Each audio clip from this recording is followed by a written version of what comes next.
Selanjutnya juga kita dikasih kesempatan untuk peminjaman, yaitu pinjaman lunak dari LPDB yang bunganya sesuai SK Menteri Keuangan itu 6% per tahun. Saatnya Anda ikuti podcast Pamara. Mace bicara bersama RRI Nabire.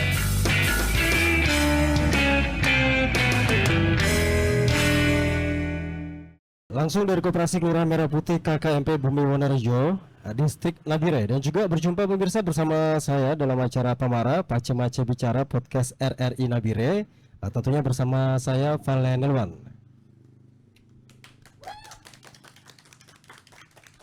Baik, dan juga tentunya untuk Anda pemirsa podcast edisi kali ini kita akan membahas tentang Koperasi Merah Putih,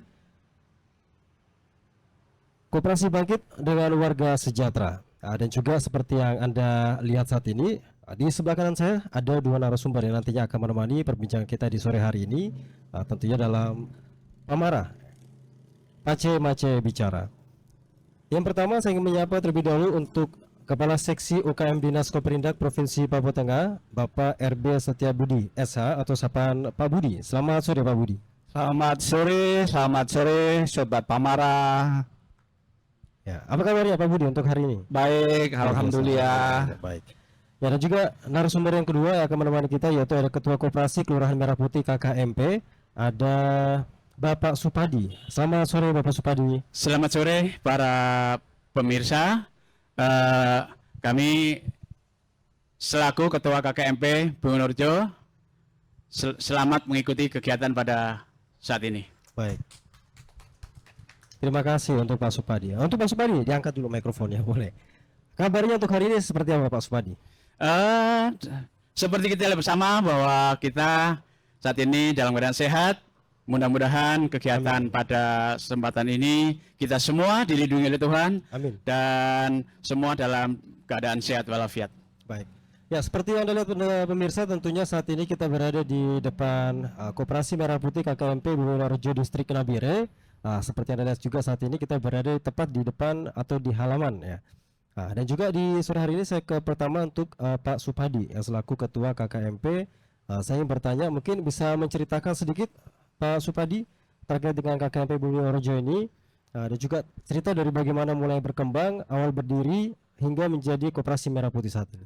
Silakan. Oke, terima kasih. Jadi Koperasi Merah Putih Kelurahan Wonorejo ini perjalanannya panjang. Jadi perlu saya sampaikan bahwa koperasi dulunya KUD Gotong Royong ini terbentuk pada tahun 1976, tepatnya tanggal 8 Maret. Jadi orang-orang tua kita yang membentuk koperasi dulu dikasih nama KUD Gotong Royong. Jadi dengan perjalanan waktu sudah istilahnya kita ada beberapa perubahan. Yang terakhir ini perubahan nama yaitu dari KUD Gotong Royong dengan program Bapak Presiden, yaitu dengan adanya pencanangan Koperasi Merah Putih. Untuk itu tepatnya tanggal 4 Juli bahwa koperasi kami sudah berganti nama sesuai akte notaris, yaitu Koperasi Kelurahan Merah Putih Bumi Wonorejo. Selanjutnya juga telah dilaunching oleh Bapak Presiden tepatnya tanggal 21 Juli yang lalu, tepatnya juga di halaman Koperasi Merah Putih Kelurahan Wonorejo ini. Baik. Seperti itu ya. Dan juga tentunya apa saja Pak Supadi program utama yang dijalankan oleh Koperasi Kelurahan Koperasi Merah Putih ini untuk mendukung ekonomi masyarakat di Nabire? KKMP Bumi Wonorejo ini yaitu program utamanya setelah adanya Koperasi Kelurahan Merah Putih ini, kami utamakan yaitu di bidang usaha terutama untuk kebutuhan masyarakat, ya, khususnya kepada anggota koperasi dan umumnya kepada masyarakat Nabire dan sekitarnya. Itu istilahnya program utama. Selanjutnya juga kita ada pelayanan atau ada gerai, atau ada unit yaitu simpan pinjam yang dilaksanakan oleh KKMP Bumi Wonorejo ini. Baik. Ya, dan juga pemirsa seperti yang Anda dengarkan barusan disampaikan oleh Pak Supadi, Koperasi Merah Putih ini berdiri sejak tahun 1976 yang dulu namanya adalah KUD Gotong Royong. Pak, kalau saya untuk Pak Supadi mungkin melihat dari dulu hingga saat ini, kira-kira Pak Supadi melihat bagaimana perkembangan atau mungkin juga dari koperasi ini sendiri? Kita ketahui bersama, awalnya juga tahun 76 sesuai data dari orang tua kita, dulu koperasi ini berdiri atau dibentuk dengan yaitu 200 jiwa atau orang, yaitu warga transmigrasi tahun 75, dengan modal simpanan pokok itu Rp1.000 dan simpanan wajibnya Rp25.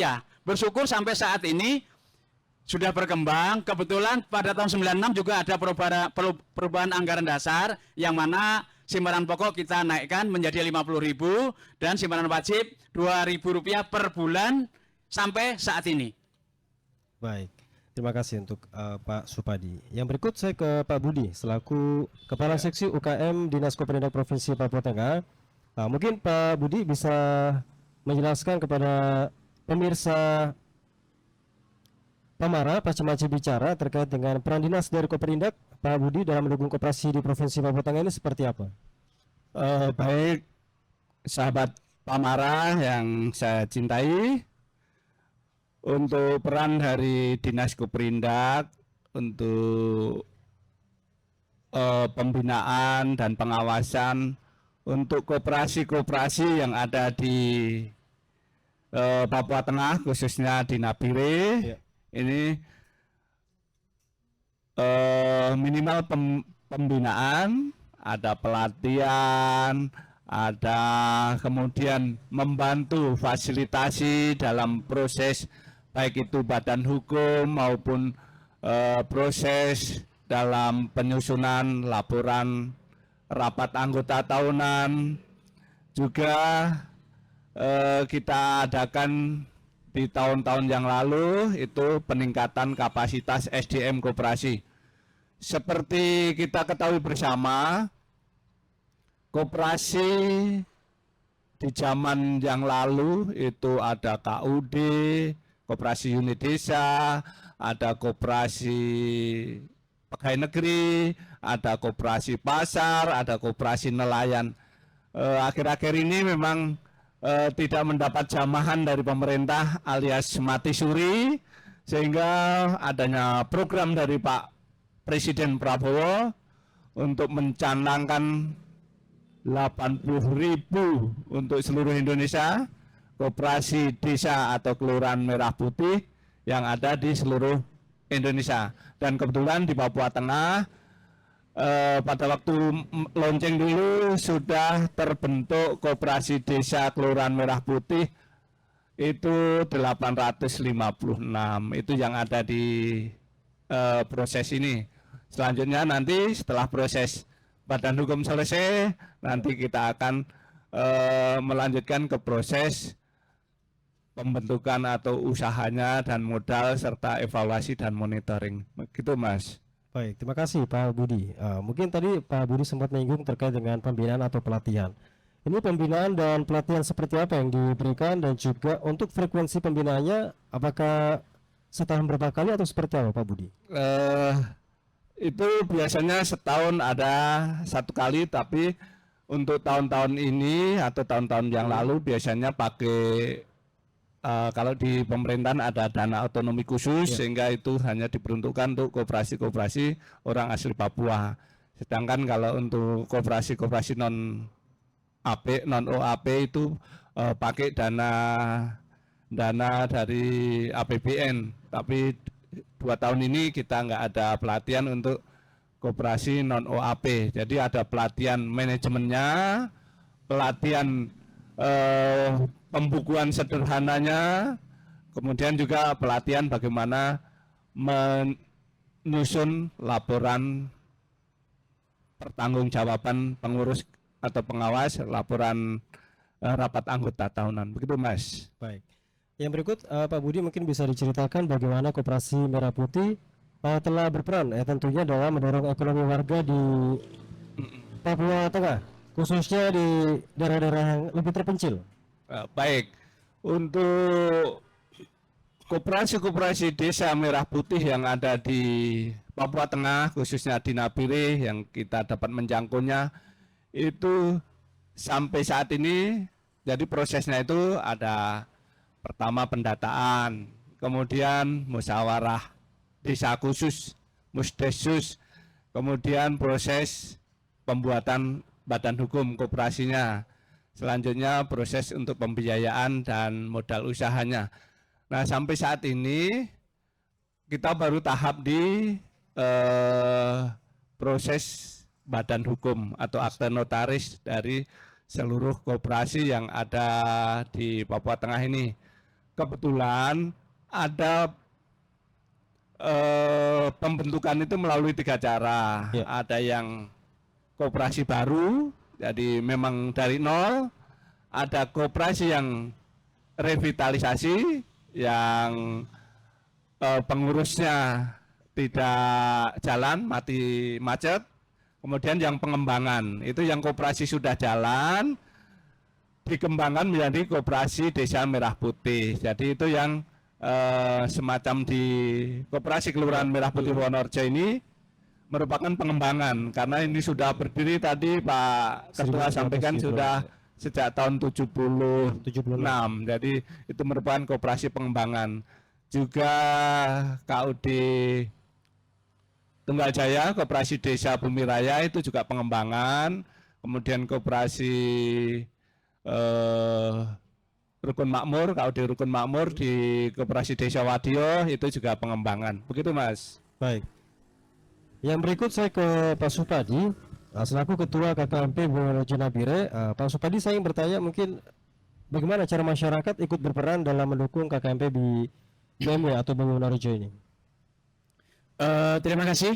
Jadi KKMP Wonorejo ini mengharapkan peran masyarakat untuk adanya koperasi Merah Putih ini, intinya supaya khususnya seluruh anggota itu bisa berperan aktif dalam arti memanfaatkan istilahnya yang koperasi sudah punya. Contohnya kita harapkan ya dengan berbelanja di gerai sembako koperasi yang ada, khususnya di Wonorejo ini, nanti di daerah lain saya harapkan begitu juga. Kemudian juga diharapkan untuk memanfaatkan unit simpan pinjam yang sudah ada di koperasi ini. Baik. Dan juga Pak Supadi, terkait itu mungkin untuk masyarakat sudah aktif dan juga bergabung dalam koperasi, ini keuntungannya apa saja yang bisa diperoleh? Perlu kita ketahui bersama, sebagai anggota koperasi tentunya ada hak-hak dan kewajiban. Dalam hal ini sebagai anggota yaitu harus wajib membayar simpanan pokok dan simpanan wajib tadi. Kemudian haknya juga berhak untuk menerima sisa hasil usaha setiap tahunnya itu. Jadi di dalam anggaran dasar maupun anggaran rumah tangga sudah diatur bahwa setiap anggota berhak mendapatkan sisa hasil usaha sesuai jasa simpanan maupun jasa usaha yang dari masing-masing anggota pada koperasi tersebut. Baik, terima kasih. Kalau Pak Supadi melihat untuk di zaman dulu dengan zaman sekarang untuk membangun sebuah koperasi kira-kira seperti apa? Apakah mudah, cukup mudah, ataukah sulit? Saya rasa tergantung. Semua warga, semua masyarakat berhak untuk membentuk suatu koperasi, namun tinggal kita punya kemauan yaitu untuk maju, dalam arti setiap individu berarti punya kemampuan, dalam arti intinya kalau seorang pengurus atau itu harus jujur dulu. Suatu organisasi kalau mau jadi, mau maju, jujur dan terbuka kepada sesama pengurus maupun anggota koperasi. Baik, yang berikut saya ke Pak Budi terkait dengan masih tentang koperasi, yaitu Pak Budi, kalau seandainya dari masyarakat memberikan saran praktis untuk masyarakat yang ikut mendukung atau bergabung dengan koperasi, mungkin serta pentingnya masyarakat dalam perkembangan koperasi ini seperti apa? Mas, koperasi itu kan milik masyarakat. Jadi masyarakat itu yang mempunyai, dia juga anggota, dia juga pemilik. Jadi namanya sebuah perkumpulan, sebuah usaha yang punya koperasi itu masyarakat sendiri, sehingga dia bisa sebagai mengawasi jalannya koperasi itu. Seperti yang Pak Ketua tadi sampaikan, dia juga bisa menjadi menggunakan jasa koperasi itu sendiri, apakah itu simpan pinjam, apakah itu beli di gerai sembako itu. Kemudian juga yang terpenting adalah bahwa masyarakat itu atau anggota itu sebagai pemilik, dia yang mempunyai kekuasaan tertinggi. Kalau di forum rapat anggota tahunan, dia yang mempunyai hak, dia yang memilih pengurusnya, dia yang menentukan arah kebijakan tahun ke depan, dia yang mengesahkan rencana anggaran pendapatan dan belanja koperasi. Itu yang sehingga saya sangat menghimbau sekali untuk kaum muda lah terutama ini, supaya yang kita galakkan kembali koperasi. Koperasi apakah itu di yang sekarang lagi booming di desa atau kampung ini, atau di lingkungan kantor, atau di lingkungan tempat kerja yang lain. Sehingga mari kita galakkan, karena koperasi ini dari anggota, oleh anggota, dan untuk anggota, supaya kita bisa menghilangkan rentenir, bisa menghilangkan pinjaman online itu, supaya begitu, supaya kalau kita punya simpanan, taruh di koperasi, teman yang lain minjam, nah itu uangnya berputar di antara kita. Syukur-syukur di akhir tahun bisa dapat sisa hasil usaha. Coba kita pinjam di rentenir, nggak dapat sisa hasil usaha. Pinjam di bank, nggak ada SHU.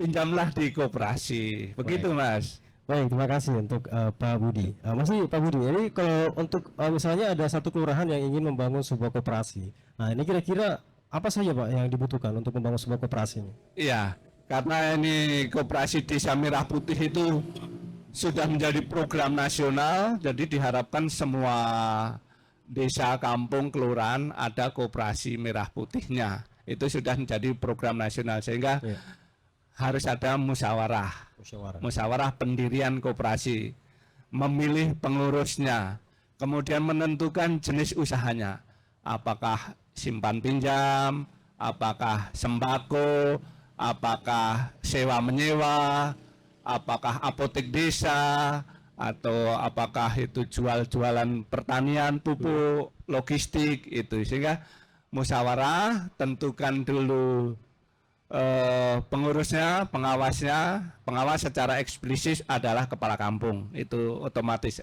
official. Sehingga kita bikin, kemudian tentukan juga simpanan pokoknya berapa, simpanan wajibnya berapa, simpanan sukarelanya berapa. Modal itu yang dikelola di kampung atau desa itu untuk kita bersama-sama menjadi sebuah usaha. Kalau dia sudah menjadi badan hukum, dia sudah kuat. Nanti kita ajukan nomor induk berusahanya, kita ajukan nomor induk koperasinya, sehingga kita bisa menjadi penyalur, apakah itu lewat perbankan atau lembaga penyalur dana bergulir, itu lewat koperasi bisa. Begitu, Mas. Baik. Ya. Yang berikut saya ke Pak Supadi selaku Ketua KKMP dari Bumi Rejo Nabire. Kalau Pak Supadi, koperasi yang Pak Supadi saat ini yang sudah berdiri ini, jenis usahanya seperti apa? Apa saja Pak yang disediakan dari koperasi ini? Koperasi Merah Putih Buwonorejo ini yang sudah berjalan, yaitu ada unit sembako, unit simpan pinjam, unit sewa menyewa, dan kebetulan ada tambahan nggak masuk dalam program, kami punya usaha yaitu pasar pagi. Pasar yang pagi sudah berjalan jam 5 sudah buka sampai jam 10. Baik. Tentu mengingat ya, dan juga untuk Anda pemirsa, saat ini memang lokasi dari koperasi Merah Putih ini saat ini kita berada di tengah-tengah pasar ya Pak. Bukanya tadi dari jam berapa Pak? Jam 5 pagi. Jam 5 pagi sampai dengan jam 10 pagi atau malam? 10 pagi. Oh pagi, baik.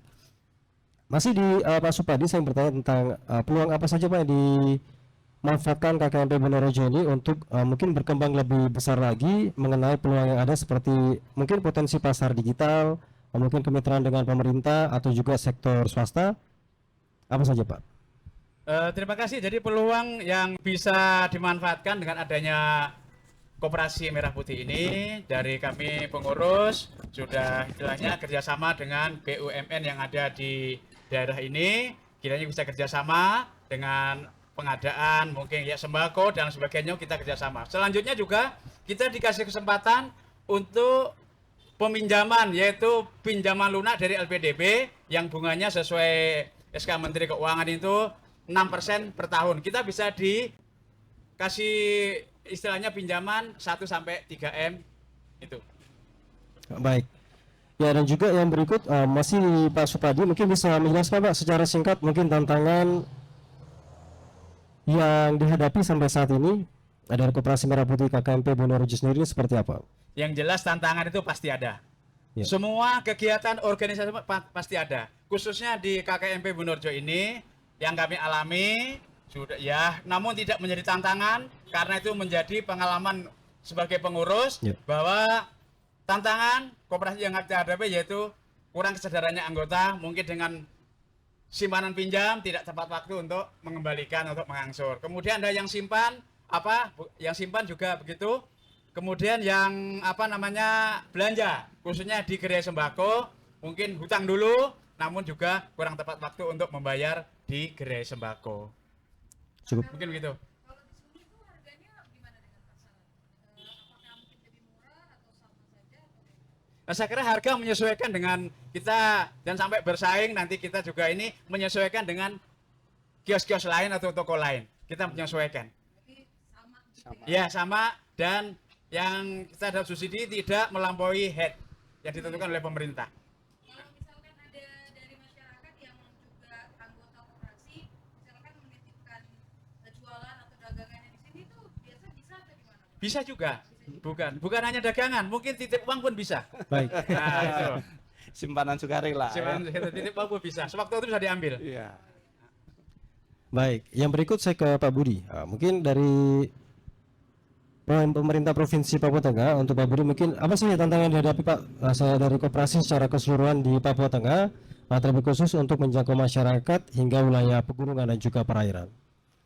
Baik, yang tantangan yang paling berat dan klasik itu keterbatasan sumber daya manusia itu Mas. Itu kasarannya kita mengelola sebuah koperasi itu gampang-gampang susah. Jadi harus jujur, harus ulet, dan harus siap di teriaki anggotanya. Oke, baik. Biasanya begitu. Jadi tantangan utama itu SDM. Kalau memang untuk daerah di Papua Tengah ini khususnya sebetulnya kemarin-kemarin sudah banyak timbul ada koperasi yang saya sebutkan tadi. Tetapi karena keterbatasan SDM itu sehingga koperasi ini banyak yang macet. Sehingga sekarang program dari Pak Prabowo kita hidupkan kembali Koperasi Desa Merah Putih. Kalau dulu namanya Koperasi Unit Desa, diplesetkan ketua untung duluan, nah sekarang KDMP, Koperasi Desa Membangun Papua, begitu. Jadi sumber daya manusia harus kuat. Kemudian kalau yang tantangan klasik macam sulitnya transportasi, sulitnya akses digital, jaringan internet, listrik, itu tantangan-tantangan klasik yang harus kita pecahkan bersama, Mas, begitu. Baik. Kalau SDM di sini yang bentukannya dari mana? Dari masyarakat anggota. Dari Ya, masyarakat. pengurus, pengawasnya, karyawan, ya, Dari anggota. koperasi. Iya, iya. Yang tinggal di luar. Mm-mm. Kalau di Papua Tengah berapa banyak Pak? Yang apa itu? Koperasi yang sudah terbentuk itu 855. Itu badan hukumnya. Tapi untuk yang usaha mungkin belum sampai separuhnya. Di Papua Tengah. Di Napire dari 81 kampung kelurahan yang sudah terbentuk 77 yang sudah berbadan hukum. Itu yang ada di Napire. Tetapi yang sudah memulai usahanya yang tadi seperti disampaikan perubahan anggaran dasar dari KUD ke Koperasi Desa Merah Putih itu ada 4 koperasi yang sudah jalan. Iya. Ya, dan juga untuk Anda pemirsa, kita sudah di ujung pengacara. Selesai juga obrolan kita di sore hari ini bersama Pamara, Mace Bicara, podcast RRI Nabire hari ini yang berlangsung dari Koperasi Kelurahan Merah Putih KKMP Bumi Wonorejo Nabire, Distrik Nabire. Kita berjumpa pada edisi podcast berikutnya. Tabia. Kabeh.